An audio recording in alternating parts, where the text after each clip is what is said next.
Testing 1, 2. All right, so we are back. Hi, guys. Donnie Rouse here, and you are listening to the podcast One Life Emotional Currency. Your values are what guide the day-to-day decisions of your life. The problem that most people face is that they do not know what their values are. What are your values? If you have a hard time describing what those values are, then there is a very good chance that you're making decisions based on something that's not guiding you towards the life you want. So let's ask that question. What are your values? What do you value? You might have difficulty thinking of what those values are, but the best way to figure out what your values are to look at what you don't value. Those things that trigger you, maybe in other people. Maybe you see someone cheating on an exam, and then you're like, you know what? Oh my God, I can't believe that they're cheating. Then honesty is one of your values. Or perhaps someone who stays in one place and you're like, I don't know how they can do that, live their entire life in one area without now ever going out and see the world. Then maybe freedom and exploration is a value of yours. So by looking at the things that you don't that are in conflict with your value, it actually will shine a spotlight on the things you value. So let's dive into values. So what do values do anyways? Your values, in how I take them, are just like your essence, right? It's like who you are. When you're in line with your values, you are happy. Life is good. But when you are not aligned with your values, life can be hard. You feel out of sync. But where you are now and where you want to be can be two completely different sets of values. I was listening to a podcast from Simon Sinek, and he was stating values, so saying something like courage, freedom, honesty. They don't really give you any kind of emotional trigger. There's no like, oh my God, yeah, this is really jazzing me up. Wow, courage, yeah, courage. But when you describe it in the way of using it as a verb, saying courage, to take action in spite of fear, or honesty, to always do the right thing.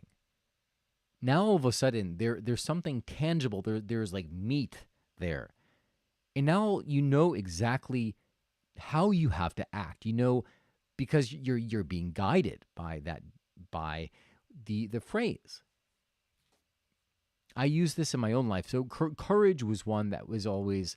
I have impact, charity, courage, freedom, and it might be honesty, or growth was my last one. So 5 of them I picked.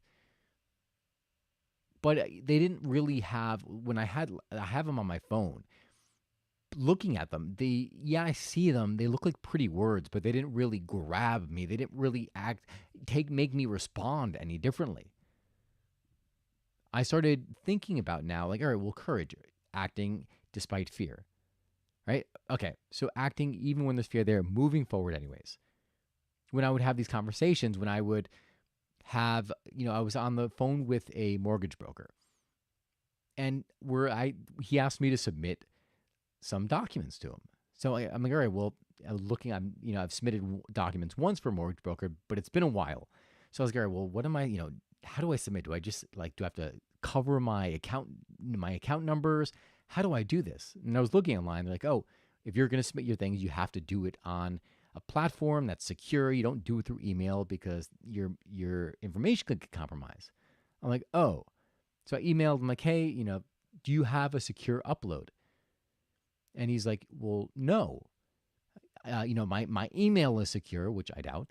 And then then he said, and or we can do Dropbox. That neither of those sound very secure to me, right? It doesn't sound like they're encrypted in any way. So it took courage. I was hesitant to ask him, even like push back and say, hey, you know what? I'm not going to send him via email. Do you have a secure way of doing it? Now I'm going to have to send another email saying, you know what? I'm not comfortable with sending my information this way. Either we'll do it in person or, find a secure way of doing it. Without having conscious courage and what it meant to be courageous at the forefront of my mind. the chances are I probably would have folded and be like, oh well, okay. If you say it's safe, all right, all right, and I would have sent it, right? Because there would have been some internal pressure just based on habitual living and childhood experience and stuff that like, all right, conform, do the right thing, obey orders in a way, right? But once you check in, you see, you sense what you're feeling inside, and you act out of that with courage. Now all of a sudden you've chosen a new response. Same thing with regard to taking steps in my business. There was emails and people I had to contact you that can move me forward. But I was nervous about what that next step might entail, right? It's change. It's stepping outside the box, and that could be scary. But then when I tuned in, I'm like, all right, what am I really feeling right now? I'm feeling fear. Okay, well, what do I do when I feel fear? You act in spite of it. So I took the courage and I sent the email out anyways, and I made those contacts. There was an event I was going to go to where I'm like, oh God, I got to go all the way up to Massachusetts for this beverage event. Yeah, no, the intention is to meet people in the industry, and but I don't really want to go up there. And what it really was is I didn't want to be in a new environment, and knew it was a difference. It was a stepping outside that box. So I said, all right, well, what's really going on here? Yeah, okay, I see it. I see a fear, and then I booked in it, and I'm gonna go up there now. Um, so you by making your value a verb gives it more power. But how about the value of the future you, right? Because the values that got you to where you are might need to be different in order to get you where you want to go. And so it's important to say, well, who do you want to become, right? To picture this perfect life that you want, right? This your ideal life. If you were to picture it and see yourself clearly, like what are you wearing? How are you standing? What is your disposition? Where are you living? You know, how much money is in your bank account? When you build this picture and you make it vivid and clear, you ask yourself the question, okay, well, what do my values have to be in order to get there? Sometimes it's not necessarily a changing values, but a ranking of values, right? So if you value something like freedom as your number one, and growth as your bottom, now all of a sudden, or yeah, we'll say growth. Now all of a sudden there's a conflict, or you want to move forward in your business, but no, freedom is all the way up here. And all of a sudden you're like, well, I'm not going to do that because that might cut my freedom back, and I'm not about that. So let's cancel it. So you have to know, all right, well, what do your values need to be? And before I go, I'm going to leave you with one more tidbit. I was listening to a podcast, and they were, again, it seems like when I get lessons in life, they all seem to come at the same time. So I was listening, I was reading about finding your purpose, passion, and values came up. And then all of a sudden, all these things literally just flood into my life about values, like not even intentionally looking for them. They just come in. So I'm like, okay, I get the message. And it was talking about how your values, whenever you find something that gives you meaning through your values, you do it.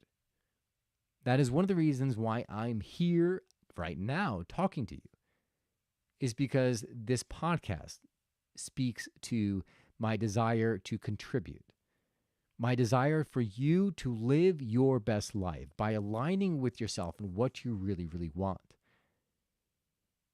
Because I do believe, I believe that life every day is a blessing, and that every day should be lived, because not a single day should be taken for granted, right? We don't know when our time is going to come. So why put anything off? Why put off the things that are going to bring you joy? Why put off that trip that's going to put a smile on your face and create memories that you'll remember for the rest of your life? So that is my tidbit. This is really just a rant on value. So I hope you enjoyed this podcast. If you did, please give it a thumbs up. If you like this, share it with somebody, consider subscribing. And you could go to my website at www.donnyraus.com, DONNYRAUS.com. God bless you guys. Thank you so much for tuning in. Remember, you get one life. Live it. Thank you so much.